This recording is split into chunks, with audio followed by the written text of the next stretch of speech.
যেভাবে আওয়ামী লীগকে বাংলাদেশের জনগণ এই দেশ থেকে বিতাড়িত করেছে, বিএনপিকে বিতাড়িত করতেও দেরি করবে না ইনশাআল্লাহ। গণভোটের মাধ্যমে যে দলটি বাংলাদেশের রাজনীতি করা শুরু করেছে তারা কিভাবে গণভোটকে অস্বীকার করে এবং পরিষ্কারভাবে দুদক, পিএসসি, ন্যায়পাল থেকে শুরু করে যে সকল সাংবিধানিক এবং সংবিধিবদ্ধ প্রতিষ্ঠান রয়েছে সেই প্রতিষ্ঠানগুলো যিনি প্রধান তাকে নিয়োগ করার ক্ষমতা প্রধানমন্ত্রীর একক থাকবে না, এটিও আমাদের একটি দাবি। সেই দাবি বাস্তবায়নে সরকার সদিচ্ছা দেখাচ্ছে না, অর্থাৎ তারা চাচ্ছে যে প্রধানমন্ত্রী একক সিদ্ধান্তে এই নিয়োগগুলো দিবেন। এবং আমরা দেখতে পাচ্ছি যে বিএনপি যে 31 দফা দিয়েছিল সেই 31 দফার প্রথম দফাতেই ছিল সংবিধান সংস্কার সংক্রান্ত, তারা সেটি বেমালুম ভুলে গিয়েছে।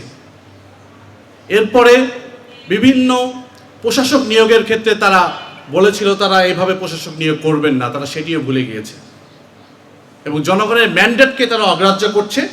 যেটুকু সংবিধানে যেটুকু তাদের মন মতো যায় সেটুকু অনুসরণ করে বাকিটুকু তারা অগ্রাহ্য করছে।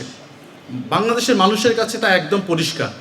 সুতরাং আমরা বলতে চাই, সারা বাংলাদেশের মানুষের যে ম্যান্ডেট, যে ইচ্ছা, যে চাহিদা, গণভোটের রায় বাস্তবায়ন করতেই হবে অবশ্যই। সেক্ষেত্রে যদি তারা দ্বিচারিত করেন, দেরি করেন, তাহলে যেভাবে আওয়ামী লীগকে বাংলাদেশের জনগণ এই দেশ থেকে বিতাড়িত করেছে, বিএনপিকে বিতাড়িত করতেও দেরি করবে না ইনশাআল্লাহ। সেই লড়াইয়ে শহীদ পরিবার আমাদের পাশে থাকবেন, সামনে থেকে নেতৃত্ব দিবেন, সেই আশাবাদ তারা ব্যক্ত করেছেন। আমরা তাদেরকে সাথে নিয়ে, বাংলাদেশের জনগণকে সাথে নিয়ে আমাদের দাবি আদায় করে ছাড়বো ইনশাআল্লাহ। সকলকে সেই লড়াইয়ে সামনে থেকে নেতৃত্ব দেওয়ার, পাশে থাকার আহ্বান জানিয়ে আমার কথা এখানে শেষ করছি। আসসালামু আলাইকুম ওয়া রাহমাতুল্লাহি ওয়া বারাকাতুহু।